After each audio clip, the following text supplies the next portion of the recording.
Well, we're looking forward to playing Auburn. We're looking forward to being back home. Auburn's only 2 losses have been to two top 7 teams in the country. They have a really, really good football team. 4 of the 5 O-linemen coming back. Nix is a superstar. Tank Bigsby is as good as any running back in the nation. And obviously have some talented wideouts on defense. You know, the D-line is playing like Auburn, like I've been in this league a long time, and the D-line is playing very well. And linebackers obviously running the ball. Smoke Money's a special player. And we're looking forward to playing, but we know they have just a very, very good football team. For questions, press 10, and we'll begin with Tom Murphy of the Arkansas Democrat-Gazette. Hey there, Sam. You talked about needing to be a better tackling team, maybe more physical on defense. But you also mentioned y'all were a little banged up on defense. So did that put you in a bit of a quandary this week on how much you hit and things like that? Yeah, I mean, you're always, cautious of too much hitting. We're going in, just like Auburn, we're going into our 7th consecutive week. I believe they're off after this, and anytime you get to this point when you're playing SEC, your 7th game in a row, you start to lose a few players just from, bumps and bruises and injury. So we've been concerned about that this week. We have hit, we have gone good on good, and we'll continue to do that. But we've made some adjustments at practice, because of that. And you also said you weren't going to cut anything short this week. So I wonder what the full practice amount has looked like for you guys this week. Yeah, our Tuesday practice was identical to what it was last week, what it was, during Texas. We were a little beat up, I think, going into the A&M game, so we cut a few reps there. This week we will have cut a few reps today just simply because we are a little beat up, and normally I wouldn't do that, but we are a little beat up, so we're going to cut just a few, but not many.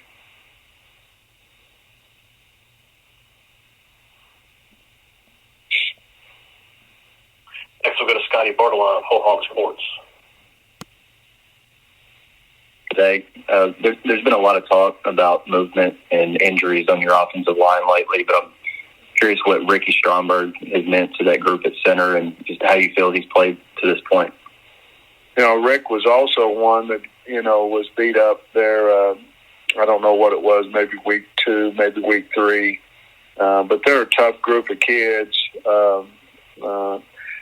The thing that we have is we have a lot of different guys who can play different positions and play them well. Coach Kennedy's done a really nice job of making sure that if, an injury occurs that we're able to go out there and function at a high rate.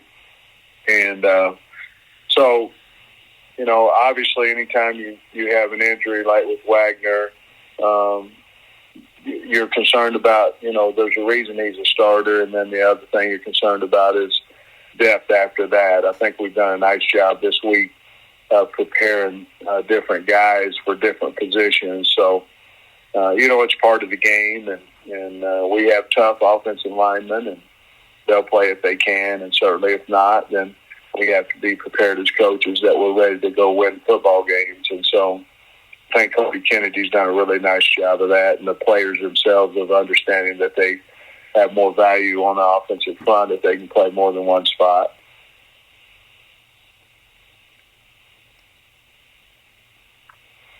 Next is Bob Holt of the Arkansas Democrat-Gazette. Hey, Sam. How you doing? Hi, Bob.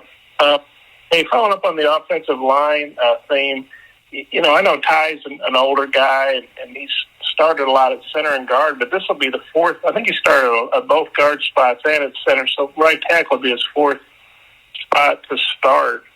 How rare do you think that is in your experience as an O-line coach, and just what does that say about his ability to, adjust, I guess? Well, I think it says a lot about his ability, and it says a lot about his brain.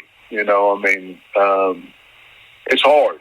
Those things. I remember back in '98, I think I had Bubba Burcham when I was coaching at Oklahoma.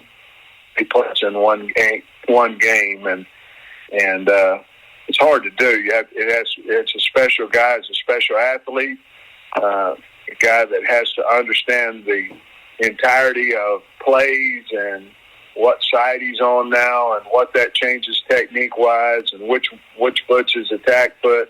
A lot of different things. It takes a special person to do that, and we're very, very fortunate to have Ty on our football team and offensive line.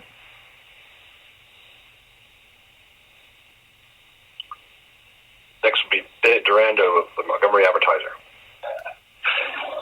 Hey, Sam, you mentioned Tank Bigsby, and I know he had a huge game against you guys last year. What's it going to take to slow him down and to stop the run, and how crucial is that going to be this week? Well, it's going to be very crucial, and we have to tackle him. And, as you're watching tape, there's a lot of people that had trouble with him too. But I can just remember, from rewatching the game as well from last year, we just couldn't get him on the ground. And, has those big, strong, powerful legs, and he's just special. I don't know him personally, but he's special. I mean, he's a special player, and we're going to have to get more than one guy around him, and that's hard to do because their line's playing so well. But we're going to have to gang tackle him is what we're going to have to do. We're going to have to get a lot of guys around him and help each other get him on the ground because he is that special of a player.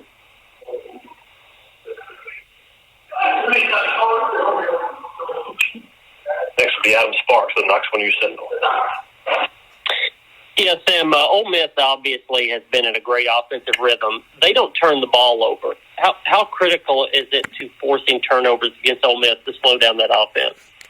Well, I think there's two things, in my opinion. Obviously, we didn't have much success at all. But I think the turnovers are a big thing, and then coach is going to go for it. An average going into our game was almost 6 times a game on fourth down. And I don't know what his analytics tell him, but it doesn't seem to matter a lot what the down and distance is. And, I know he went for it one time on his side of the 50.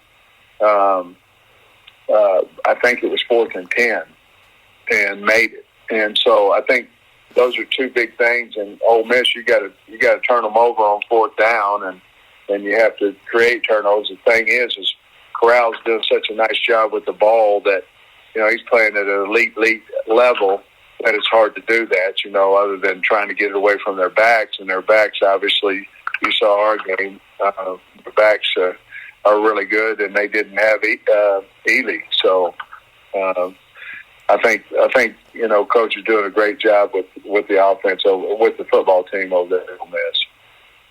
Thanks. We'll have a follow-up from Tom Murphy.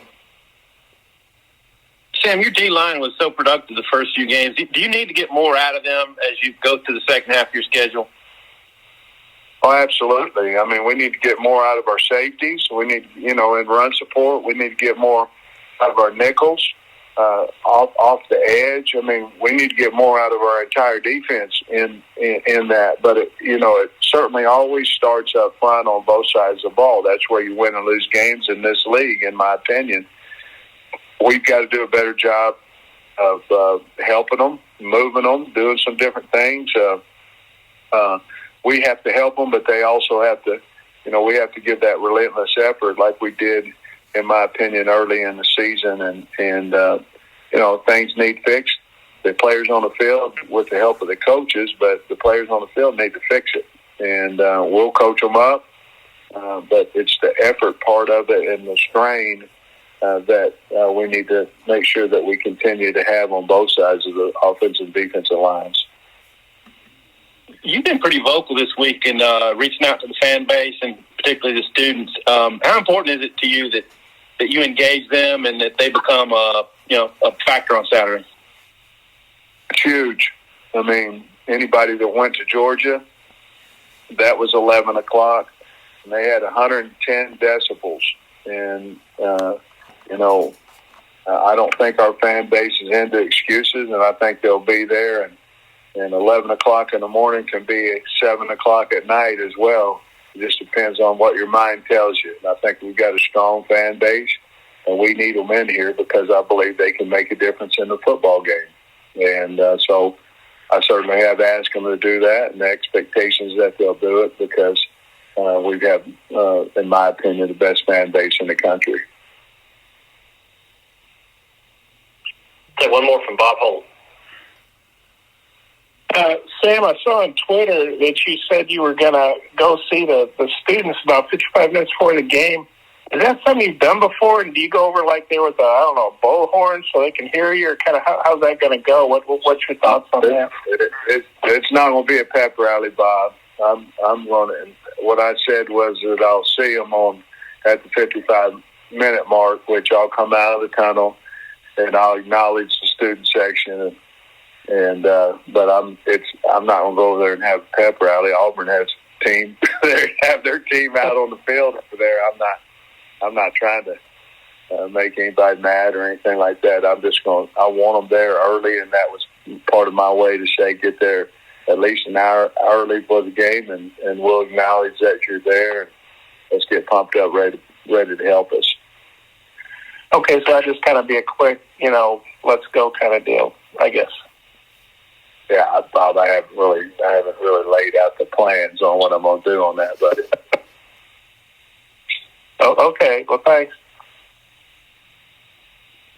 All right, that's all your time, Coach. Thank you. Thank you.